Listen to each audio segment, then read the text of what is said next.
Hello friends, आज मैं आप सभी के लिए लेके आई हूँ बिना प्याज लहसुन की मटर के छोले की रेसिपी, जो कि बहुत ही स्वादिष्ट बनके तैयार होती हैं और बहुत ही कम समय में बनके तैयार होती हैं। तो चलते हैं इस मसालेदार मटर आलू के छोले को बनाने के तरफ। तो यहाँ पर हम भिगोए हुए मटर ले लिए हैं। तो ये 1 कप मटर है और यहाँ पर हम ले लिए हैं छोटे साइज़ के 3 से 4 आलू ले लिए हैं। इसे हम अच्छी तरह से छिल के धो के ले लिए हैं। अब यहाँ पर हम एक कुकर ले लिए हैं और इसी कुकर पे हम आलू और भिगोए हुए मटर को डाल देंगे। अब इस पे हम डालेंगे पानी। तो यहाँ पर हम मटर और आलू को एकदम डुबो देंगे पानी पे। अब इस पे हम डालेंगे हल्दी पाउडर 1/2 छोटी चम्मच और नमक डाल देंगे 1 छोटी चम्मच। अब यहाँ पर हम कुकर के ढक्कन को बंद कर देंगे और यहाँ पर हम कुकर के सीटी को भी लगा देते हैं और 3 सीटी आने तक अच्छी तरह से हम आलू मटर को पकने देते हैं। तो यहाँ पर हम गैस चूल्हे को ऑन कर लेते हैं पहले। अब 3 सीटी आने तक पकने देंगे और यहाँ पर तीसरी सीटी भी लग चुकी है। अब यहाँ पर हम गैस को ऑफ कर देंगे और कुकर को थोड़ी देर के लिए ठंडे होने देते हैं। और यहाँ पर कुकर बहुत ही अच्छी तरह से ठंडी हो गई है। तो अब यहाँ पर हम ढक्कन को खोल देते हैं और यहाँ पर हम चेक कर लेते हैं आलू और मटर पके हुए हैं या नहीं। तो यहाँ पर हम थोड़े से एक मटर को लेके उंगली में दबा लिए हैं। तो ये बहुत ही अच्छी तरह से पक गई हैं और आलू भी बहुत ही अच्छी तरह से पक चुके हैं। तो यहाँ पर आलू मटर को हम दूसरे चूल्हे पे इसी तरह चढ़ा देते हैं और इस चूल्हे पर हम एक कढ़ाई को चढ़ा देंगे और इसे गर्म कर लेते हैं। तो यहाँ पर गैस चूल्हे को भी ऑन कर लिए हैं और कढ़ाई बहुत ही अच्छी तरह से गर्म हो गई है। अब इस पे हम वेजिटेबल ऑयल या फिर आप मस्टर्ड ऑयल का भी इस्तेमाल कर सकते हैं। तो यहाँ पर 3 बड़े चम्मच मस्टर्ड ऑयल डाल दिए हैं और ऑयल भी अच्छी तरह से गर्म हो गई है। अब यहाँ पर हम 1 छोटी चम्मच साबुत जीरा डाल देंगे छोंक लगाने के लिए। अब जीरा को हम थोड़ी देर के लिए पकने देते हैं और यहाँ पर जीरा अच्छी तरह से पक चुकी हैं। अब इस पे हम डालेंगे टमाटर बारीक कटे हुए।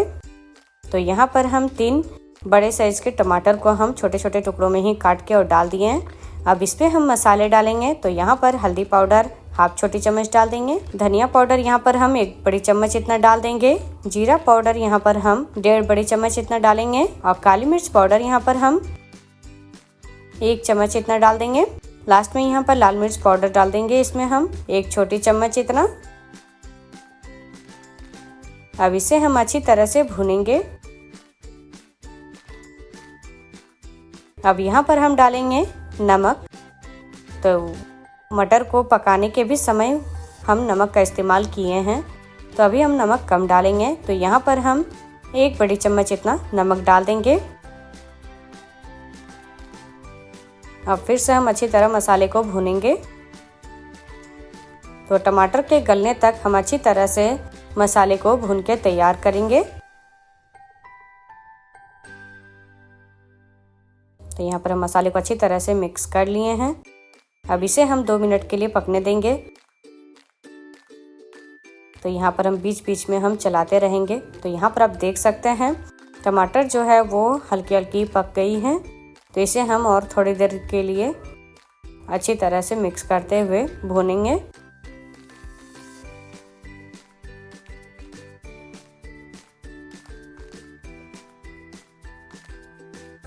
तो एकदम तेल को अलग होने तक अच्छी तरह से हमें भूनना है। तो यहाँ पर हम थोड़े से डालेंगे 1 बड़ी चम्मच इतना कसूरी मेथी। इससे टेस्ट बहुत ही अच्छी आती है। तो यहाँ पर हम कसूरी मेथी डाल के अच्छी तरह से एक बार मिक्स कर लेते हैं।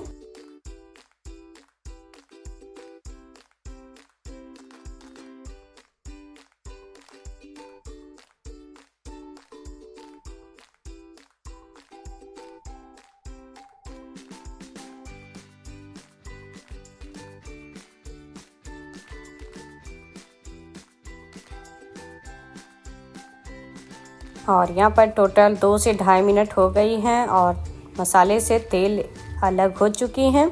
मसाले बहुत ही अच्छी तरह से पक चुके हैं। अब इस पे हम बॉयल आलू डाल देंगे मैश करते हुए हाथों से ही।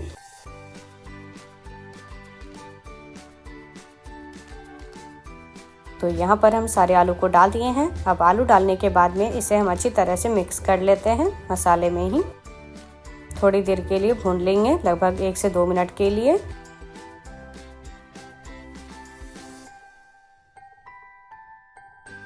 और यहाँ पर आलू जो है वो बहुत ही अच्छी तरह से भुन चुकी हैं।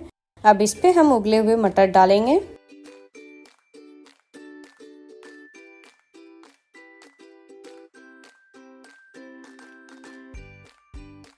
और यहाँ पर हम उबले हुए मटर डाल दिए हैं।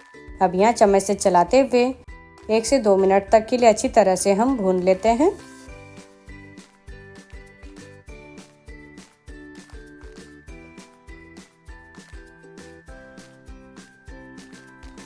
तो यहाँ पर हम चलाते हुए अच्छी तरह से हम मिक्स करेंगे हम।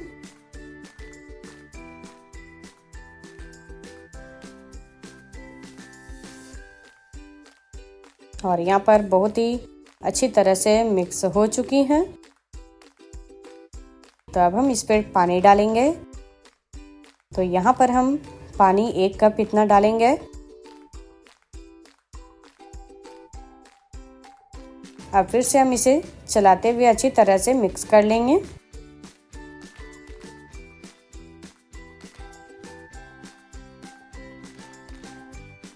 तो यहाँ पर हम अच्छी तरह से मिक्स कर लिए हैं। अब इसे हम ढक के और 2 मिनट के लिए पकने देते हैं। और यहाँ पर 2 मिनट हो गई हैं।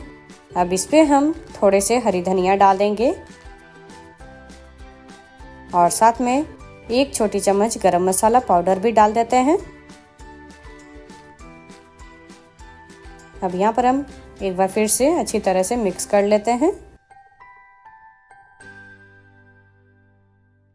और यहाँ पर हम गरम मसाला, हरी धनिया डालने के बाद में अच्छी तरह से मिक्स कर लिए हैं। अब इसे हम ढक के और 1 मिनट के लिए पकने देंगे।